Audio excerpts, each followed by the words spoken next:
Hello, Collective. It's Kai. So today I had a wonderful, thought about something. So think of air element, okay?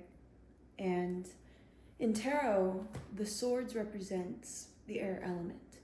And with that kind of information, it's also like our thoughts, our thoughts and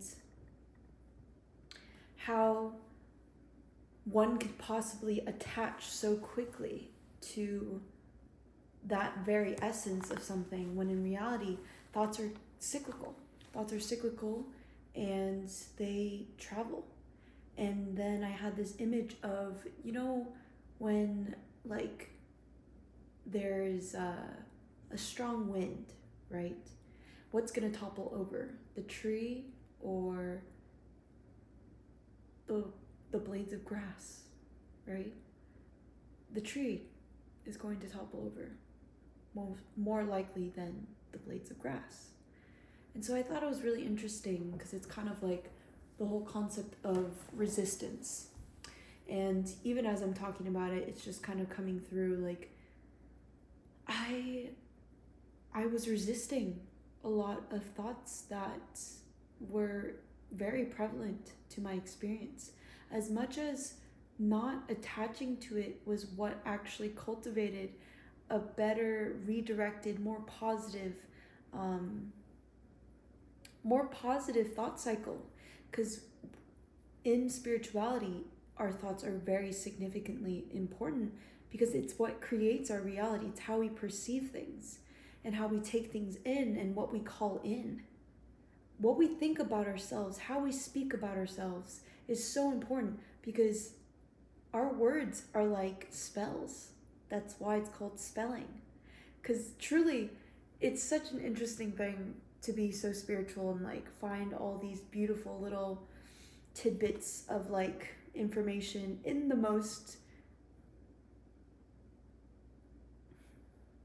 you could call it menial, you could call it mundane, but it has meaning to me, right? And I think one of the biggest things is, despite how I think about situations or I think about myself, it is really important for me to acknowledge other people have many, many thoughts that are completely outside of my knowing, completely outside of my experience, that I know nothing about unless they are willing to share. That's why when someone speaks something to me, I take their word for it. And of course, there is the confirmation of whether their actions follow through. So I've recognized a few things of how my actions weren't aligning with my words, how my actions are actually telling me more about myself than my thoughts, right? Than the way that I think a situation could be. It's so intriguing to me because having positive thoughts are important, but to acknowledge the negative thoughts, to observe them, to observe them so that you can delve deeper, but even lighter. Depth is very important so that you meet yourself and have a level of awareness so that your reaction, your response to others can change. And yet simultaneously, it's to not be bogged down by those depths, to not be held underneath the ocean of pressure. I hope this makes sense. I can only pray that this makes sense to someone. Because truly, I was just like, I asked a friend, I was like, hey, do you have a moment to talk? I just wanted to ask for some advice. And then literally after I sent that text, I started to overthink.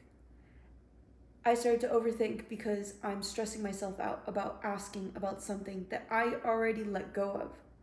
Then I sent a text literally an hour later and I was like, I let it go. How silly. And it's so important to communicate these differences, different points in time, as much as understanding why am I stressed about asking a friend for advice? And I had to acknowledge, I care so much about the way that they feel and think about me that I stress myself out.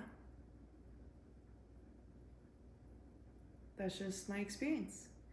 And so I recognized that my body was not only being stimulated, but it was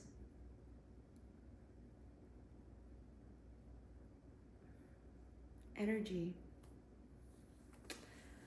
I don't know how to explain it. I'm not gonna go into it, honestly, because it's like, it's always changing, and there's so many different presences that I could bring to the table.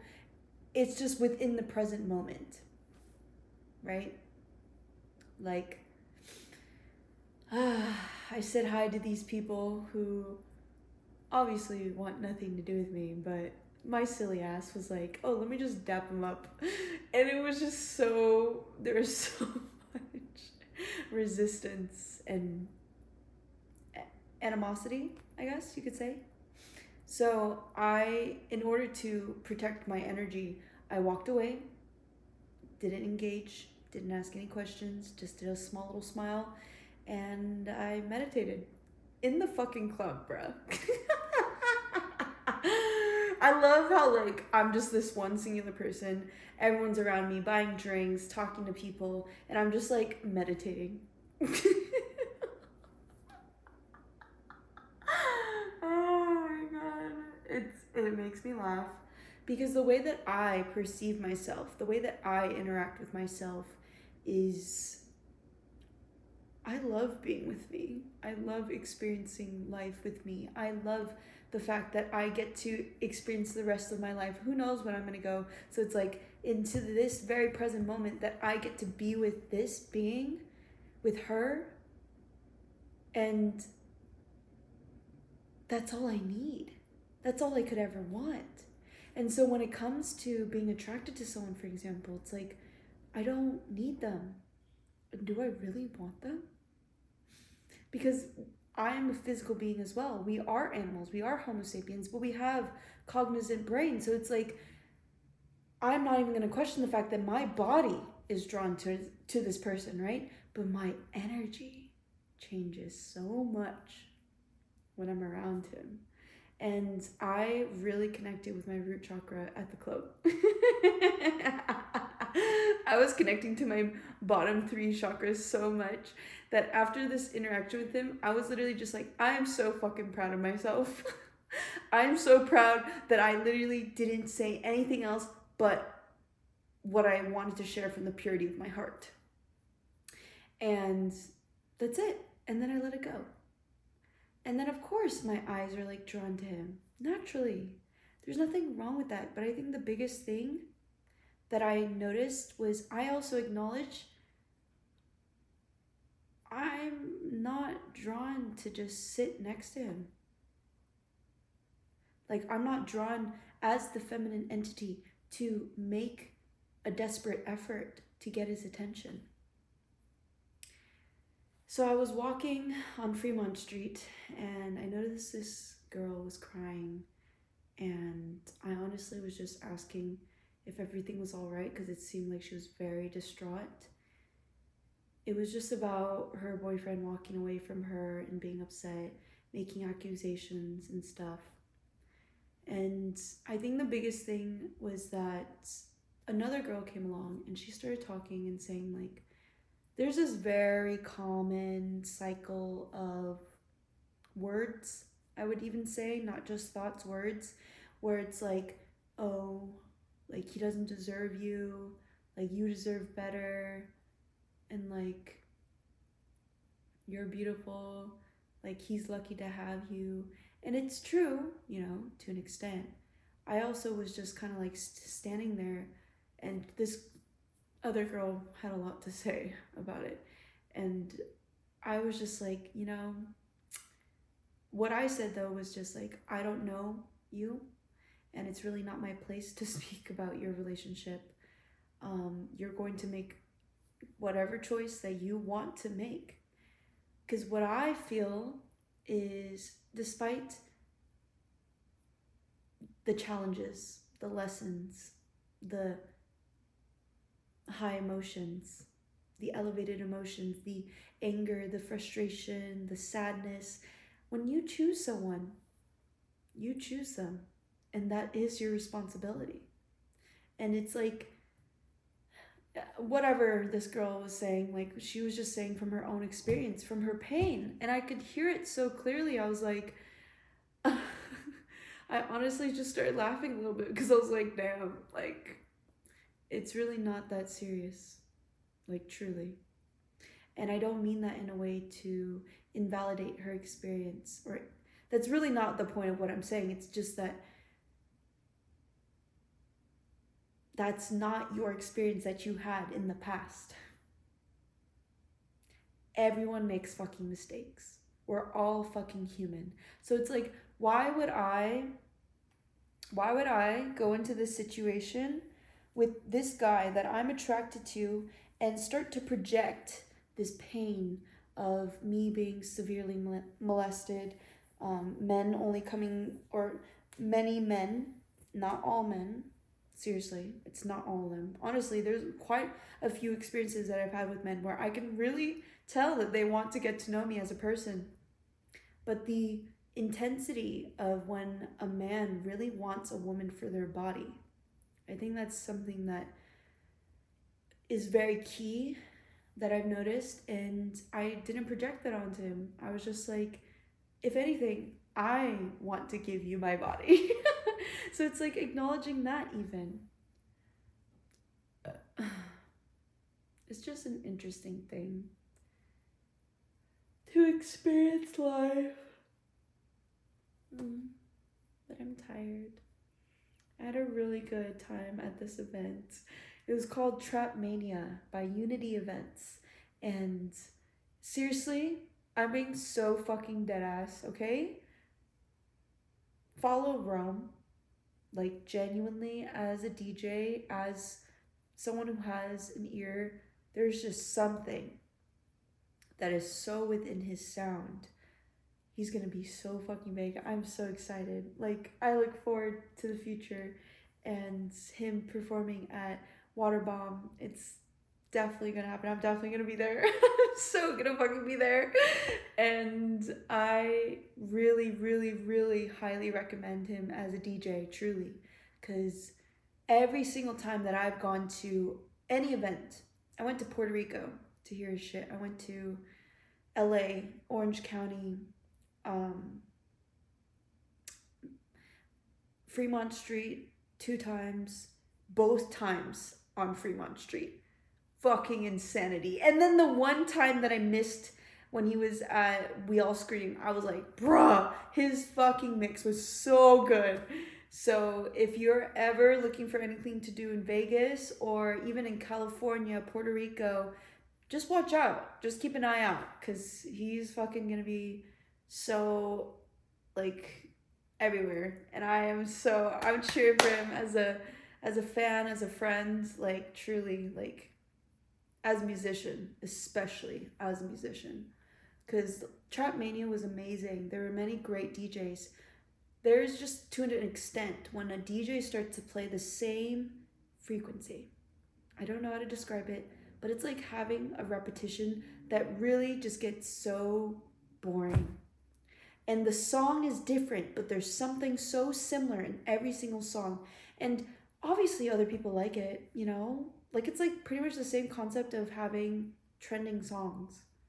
It's like we all can resonate on a certain level. But for me, I need something different. I need something that changes. I need something new. I need some fucking out of pocket ass shit. Like, give me that stuff. So that's kind of a generalization of how I feel like Rome is as a DJ.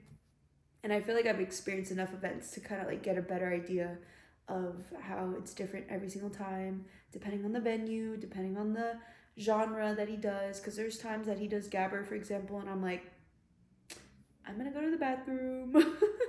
But yeah, I really recommend him as a DJ. He's so fucking talented and very skilled. So he's building his skill set as time goes by. I am recognizing that I really do appreciate the whole entirety of the experience of an event. The lighting, the sound system, the venue, the dance floor, the people, the energy, the DJs, the platform, the stage, the like literally every single aspect, the bar, the bartenders, the security, the entrance. Like I walked in and I was like talking to the security guy, Joe, and I was like, hey man, can I bum a cigarette off of you? And he was like, yeah. And then I was like, wait, not right now. I'll come back. And so I come back and I talk to him, and he's telling me that he works at multiple events. And so I'm like, okay, man, like, give me the rundown. What do you feel like allows a place to have good traction? And then he starts to talk about the different genres, the different kind of like flow that each place has. And then at the end of this event, I thought I lost my fucking hairpin. Literally my favorite fucking hairpin. And I was kind of sad, not gonna lie. And usually I'm pretty good when I'm losing things. I'm just like, whatever, I'll find it later. But this time I was like, damn, because if I lost that and dropped it, I feel like someone would want that. Because I want it. That's literally why I think that. And so I'm looking around and I talked to this wonderful lady, Tanya, who was like, oh, let me help you. And she was like, I have the light, like I'll look around. And she's just really looking. And then other people start looking with me, and I was just like, oh my god, thank you. And then of course I'm embarrassed as fuck because I find it in my fucking fanny pack. Oh my god. It was so embarrassing. And I was just like, I'm so sorry. I found it. And she's like, good. And I was like, thank you so much for looking. Like, truly. I was like, gosh, oh man. I just love these small experiences, even just the most, like, it's really not about, like, for example, a guy buying me a drink, right? Like, this guy, I think his name was Adam. Fuck, I forgot. But, no, his name was definitely Adam. It was definitely Adam. But he comes up to me and he's like, Kai, like, do you want a drink? And I was like, I'm okay, thank you. But previously he offered me some water, and then I was just like, I could just feel this kind of like, yeah, it felt like he was like just drawn to me, if I could describe it into words. Because I didn't feel like any superficial or artificial, very face value kind of interaction with him. I was also just meditating before, so then like I wasn't that open to having immediate deep conversation or like going into a whole thing. And so he just respected my space, and he still reconnected with me, didn't take offense to it. And I was just grateful for that, because I have definitely experienced where men, or some men that I've interacted with, get very offended when I kind of have my walls up a little bit. But it's not necessarily my walls, it's just the presence that I'm in. So those kinds of things. I just really enjoyed the events and being able to support not only Rome, but Marsic as well. Shout out to Marsic, shout out to Rome, shout out to, I forget the other guy's name, but he was pretty good. Trap Mania, October 12th at Disco Pussy. You know, I used to not like that venue. I love how I used to not, and then I go back and I create a new experience, and then I start to have a more positive outlook on it. And that's how I feel about life. Truly. Like, just because I have a bad experience with someone doesn't mean that it can't be redirected or recalibrated or regenerated. And I learned in that moment that I interacted with people who really don't want anything to do with me. Now that's been made very clear. And so I was just like, okay, I learned. Thank you for sending me that energy, because now I know. Now I know. Now I know to not put myself in that environment, because I'm not going to do that to myself. So that's why when it comes to interacting with this guy that I'm attracted to and being like, That was actually a really good experience. That's cool as fuck. Like, I'm in a different place, and yet I'm also acknowledging, like, I do have to be discerning. I plan on practicing abstinence till the day that I meet someone that I actually want to build a family with.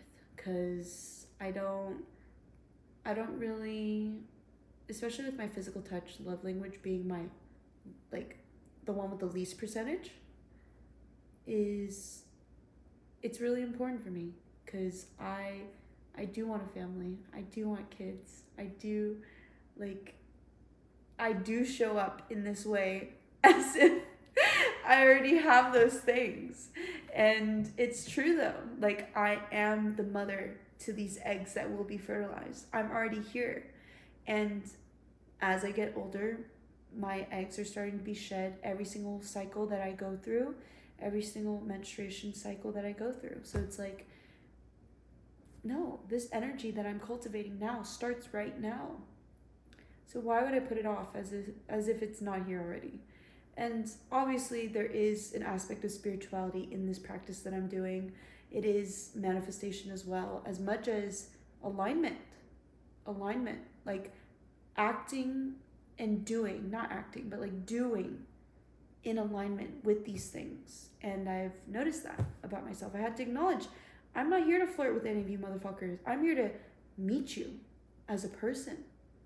I'm not here for a quick hookup or makeup. Even though I really wanted to, I was just like, that is a very fleeting desire.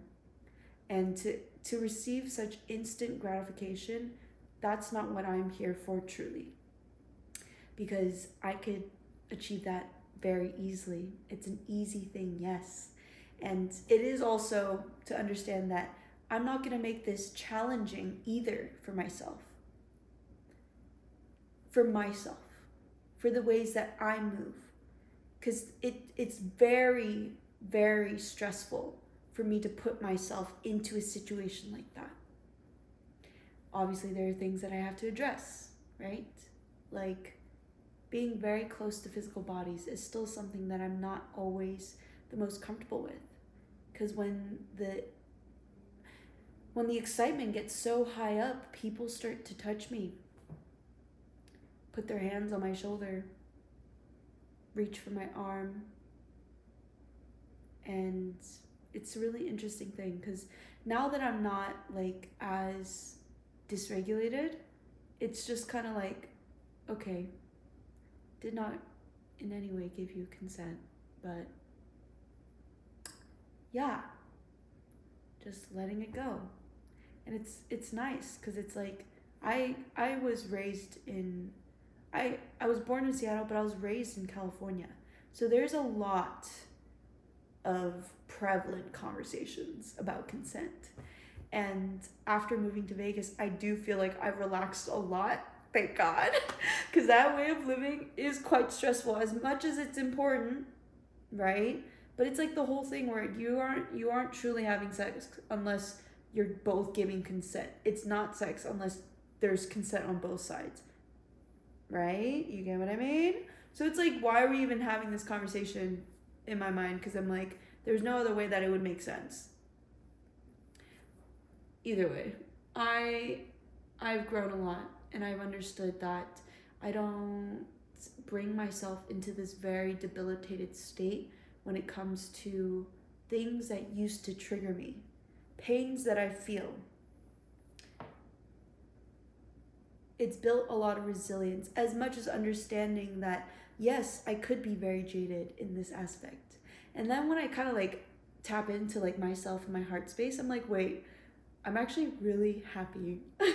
I'm actually really proud of myself that I am still open and receptive and soft and compassionate and forgiving and integrating my shadow, so not experiencing like almost like physical symptoms of shame, but not feeling shameful. I like felt embarrassed, like my face was flushing, but I just laughed it off, and I was just like, oh my god. We all were just looking around for so long, and then I found it in my fucking fanny bag. Like, oh my god, like, I'm so silly. I'm so silly, but I'm so grateful that they all were helping me. And she was like, do you just call us like tomorrow and we'll make sure that we check for it, because it's such a specific one, because I was like telling her about it and I was like, oh my god, thank you. Because I really like it. I really like that hairpin. Oh my gosh. But yeah, it's such an interesting thing. I'm still kind of feeling the flush a little bit, but whatever. I'm also wearing a jacket. But yeah, thanks for listening. Thanks for being here. It's just like my little shindig of information that I've been kind of also understanding that I am recording video logs as timestamps so that when I need support from myself, I literally can watch my other videos and get support from me. That is so helpful, because it's like, I wish that I had videos of me as a fucking child. That would have been gold. That would have been fucking gold. Like, literally to tap into my inner child. But either way, the past is past, and I'm here present now as I am 24. Excuse me. And thank you so much for being here. Thank you for being you, motherfucker. Thank you for being alive. Thank God, seriously. Thank gods and goddesses. And that's my cue to leave. Okay, bye guys.